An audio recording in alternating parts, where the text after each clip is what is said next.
السلام عليكم احبائي حبيباتي، نتمنى ان شاء الله تكونوا بخير وعلى خير. اليوم غادي نقدم لكم فراخ بعشبه اسمها بسيبيسه. ومن ضمن الاعشاب اللي لازم تكون عندنا في المطبخ عندنا انه بسيبيسه دي، وعندنا نجمه اليانسون، وعندنا الزنجبيل، وعندنا الكركم، وعندنا النويورة دي شكلها زي الفلفل الاسود، بس الحبات بتاعتها تخينة. هنا في مصر ما عرفش بيسموها ايه، بس النويورة دي هي اللي حستعمل ان شاء الله في هذه الوصفة. ولازم زي ما قلت لازم الاعشاب دي لازم تكون دائما متاحة عندنا في المطبخ بتاعنا. المهم عندي كمكونات، عندي هنايا بحط بس حبة من البسيبيسة دي،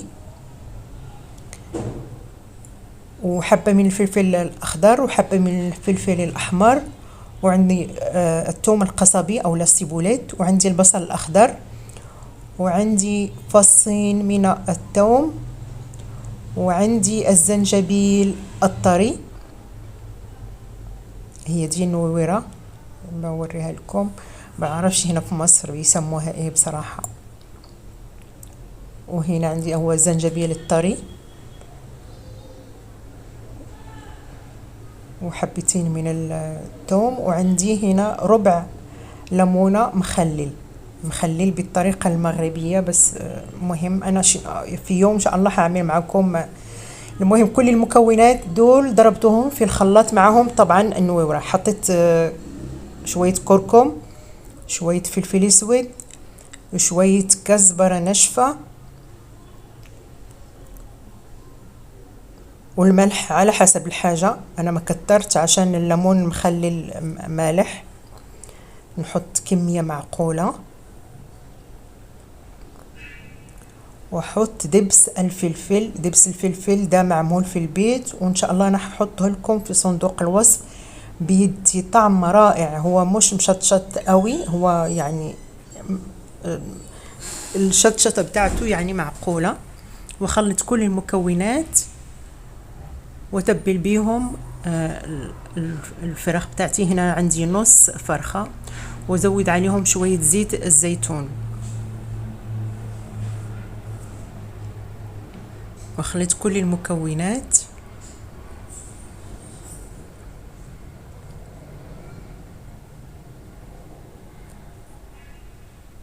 التتبيلة دي كتجي رائعة بصراحة.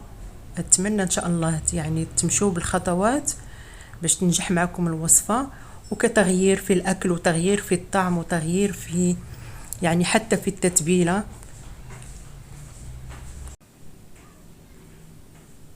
وتبل الفراخ من جو ومن برا،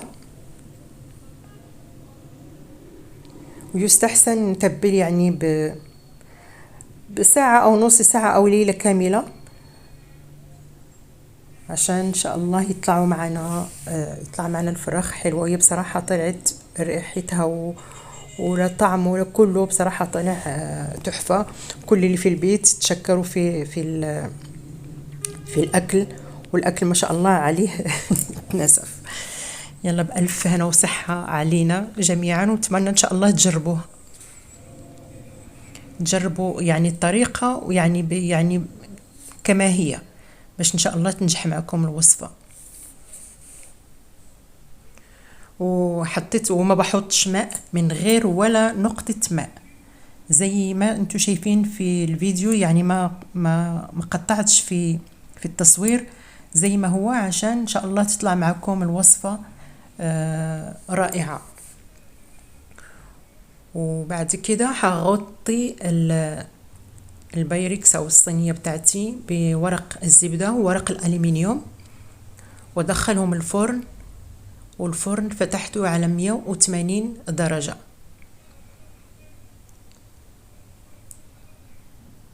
وهنا بعد ما استووا نص ساعة خدت شوية زبدة وبدهنهم كده من فوق عشان نحمرهم، وافتح عليهم الفرن من فوق وحمرهم. الريحة طلعت تحفة بصراحة. وهنا كطبق مرافق عندي هنا بطاطس قطعتها كده بالطول، وحطيت عليها شوية ملح. وبعد ما غليت معايا يعني غلوة واحدة زي ما انتم شايفين في الصورة، طلعت الغلوة وشيلتها وصفيتها في المصفى زي ما انتم شايفين في الصورة.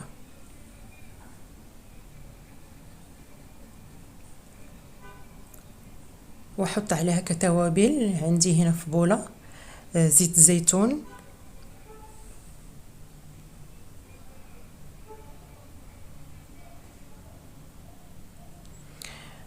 شوية كزبرة ناشفة، وشوية فلفل اسود،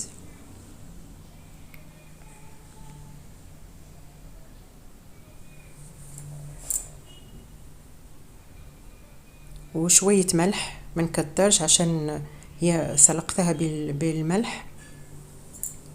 وعندي شوية زعتر بدي لها طعم ونكهة. وعندي دبس الفلفل ده عندي ده يعني كل ما بيخلص بعمل واحد تاني، بشتري كمية فلفل كتير وبعملها ان شاء الله. انا زي ما قلت انا هحطها لكم في صندوق الوصف وتشوفوا الطريقة. وعندي فص واحد من الثوم. واخلط كل المكونات وتبل بيهم البطاطس. التتبيلة دي كمان بتجي رائعة في طعم البطاطس وهي سخنة، عشان تدخل فيها التوابل. مش نسلقها ونسيبها يعني لغاية ما تبرد، لا، ما انتوا شايفين البخار طالع من البطاطس. ودخل فيها التتبيلة واحطها في بايركس.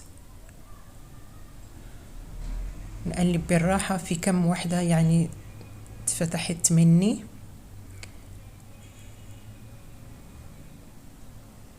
هي بصراحة غلوة واحدة بس سبحان الله في كم وحدة اتفتحت، مهم مو مشكلة. وعندي في الطبق اللي حدخله الفرن بدهنه بشوية زبدة، واحط البطاطس بتاعتي وادخلها الفرن. يعني نضرب عصفورين بحجر، الفرن مفتوح عشان الفرخة، ونحط كمان عشان نقتصد في الغاز او البوتاجاز.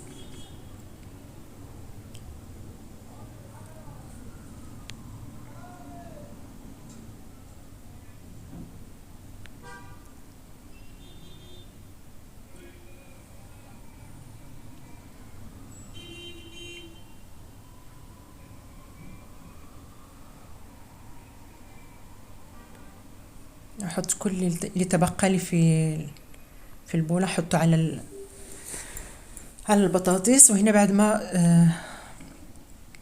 بعد ما استوت يعني نص ساعة بشرت عليها شوية جبنة رومي وجبنة شيدر تديها طعم. وهنا الفراخ بتاعتي هي جاهزة، ريحتها تحفة.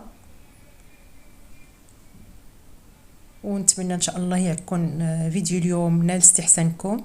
وما تنسونيش من لايك واشتراك وتفعيل الجرس وتشيروا الفيديو لتعم الفائدة. والسلام عليكم ورحمة الله.